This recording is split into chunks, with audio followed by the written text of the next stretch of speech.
গত 15ই আগস্ট ভারতের ৭৯তম স্বাধীনতা দিবস পালিত হলো। অনেক রক্তের ভিতর দিয়ে আমরা আমাদের বহু আকাঙ্ক্ষিত স্বাধীনতা পেয়েছি, তাই তো এর মূল্য অনেক। স্বাধীনতা দিবস পালন করা হলো দমদম গোড়াবাজারের ভারত মাতার পূজন এবং স্বেচ্ছায় রক্তদান শিবির, যার প্রধান বক্তা ছিলেন শ্রমিক ভট্টাচার্য, শ্রী অর্জুন সিং, শ্রী রাজু মুখার্জি, শ্রী সায়ন্তন বসু এবং আরও অনেকে।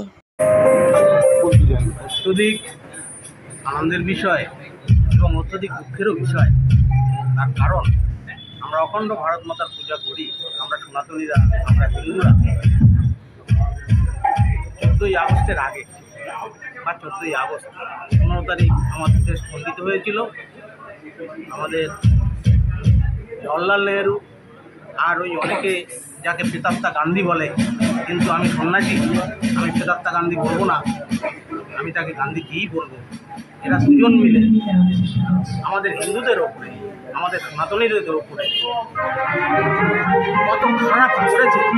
তার জন্যে 1947 সাল 15ই আগস্ট ভারতবর্ষকে আমরা স্বাধীন বলছি। ভারতবর্ষ স্বাধীন হলো, ভারতবর্ষকে ভেঙে 3 টুকরো করা হলো। 2 টুকরো হলো ইসলামিক রাষ্ট্র, আর 1 টুকরো হলো হিন্দু বিরোধী রাষ্ট্র। তাই আজ আমরা যে পশ্চিমবাংলায় বসবাস করছি, এই পশ্চিমবাংলা আজ আমরা দেখলাম ভারত মাতার পুজোয় দমদম জংশনে একটা ভারত মাতার পুজো হয়েছে। সেখানে ওই আব্দুল চাচার খাটে যারা জন্মগ্রহণ করেছে নামাজি হিন্দুরা আজ সেখানে অত্যাচার করে, ভারত মাতার পুজো বন্ধ করে দেওয়া হয়। তাই আমার বক্তব্য, আমরাই আনন্দ করছি, আমরা গান করছি, আমরা অনেক আনন্দ করছি, কিন্তু আগামী বছর আমরা এখানে ভারত মাতার পুজো করতে পারবো কি না সেটা আমাদের ভাববার বিষয় আছে। আগামী বছর আমরা 15ই আগস্ট পালন করতে পারবো কি না সেটা আমাদের ভাববার বিষয় আছে। কারণ যে মোল্লাতন্ত্র আমাদের পশ্চিমবাংলায় ছড়ানো হচ্ছে বা হচ্ছে, এই মোল্লাতন্ত্রকে আমরা বিনাশ করব কী করে? কারণ এই যে আমাদের মহাভারতের শ্রীমদ্ ভগবত গীতার সেই কৃষ্ণ, সেই ভগবান শ্রীকৃষ্ণ উনি এখন নাই। এর জন্য দায়ী কি সেকুলারিজম এবং ভোট ব্যাংক দুটোই কি ঠিক আছে? আমি রাজনীতি করি না, আমি একটা হিন্দু সংগঠনের সংগঠক, একটা সদস্য। আমি ভোট ব্যাংক বলতে পারবো না, ভোটের ব্যাপারটা আমি কিছু জানি না, তবু বলতে পারি সেকুলারিজম তো আছে। সেকুলারিজম আর আমাদের মোল্লাতন্ত্র এই পশ্চিমবাংলাকে পুরে পুরে খেয়ে নিয়েছে একদম কুঁইয়ের মতো। সুতরাং এই নামাজি হিন্দুদের আমাদের খুঁজে বের করতে হবে, এবং নামাজি হিন্দুরাদের আমরা যদি খুঁজে বার করতে পারি, ওই ওপার বাংলা থেকে যারা এসছে তাদেরকে তাড়ানো আমাদের পক্ষে কোনো অসুবিধা নাই, তাদেরকে ফু দিলেই তারা চলে যাবে।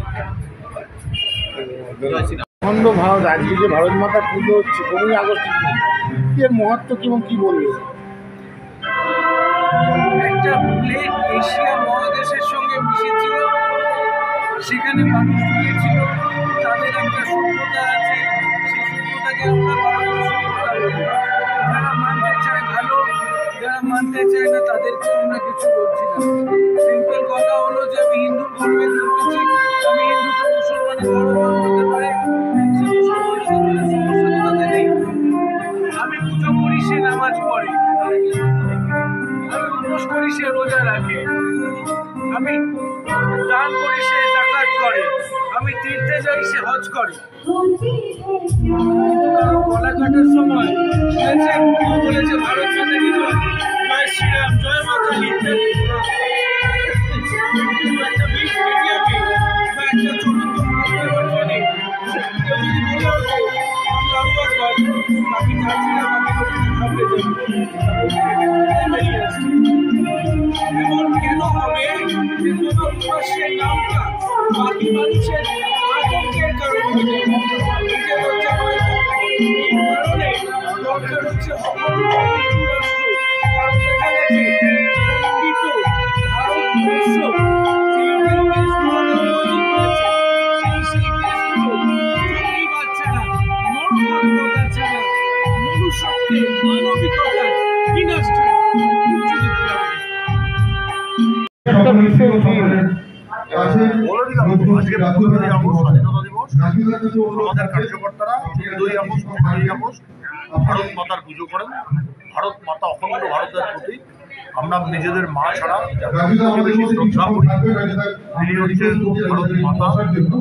ভারত মাতা ভারতের সংবিধানে যে প্রতিশোধ আছে, অবনীন্দ্রনাথ ঠাকুর যার চিত্র রচনা করেছেন, পরবর্তী সময়ে কংগ্রেসীরা করেছে কি সংবিধান যার যত পাবলিশ করেছে ওই ছবিটাকে বাদ দিয়ে করেছে। কিন্তু মোদীজির সরকার আমার এই ছবিটাকে ফিরিয়ে এনেছে। আমার আপনাদের কাছে নিবেদন, অরিজিনাল ভারতের সংবিধানটা দেখুন, আমাদের ভারত মাতা আছেন। ভারত মাতা জগৎ সবার শ্রেষ্ঠ পছন্দ হবে। যে ভারত মাতাকে কল্পনা স্বামী বিবেকানন্দ করেছেন, কন্যাকুমারিকার বিবেকানন্দ রকে বসে, তার জন্য আমি আজকের এই অনুষ্ঠানে এসে আনন্দিত। অনেকগুলো আমাদের আপনারাও এসেছেন। ভারত মাতা আরাধনা ভারত মাতাকে জয়।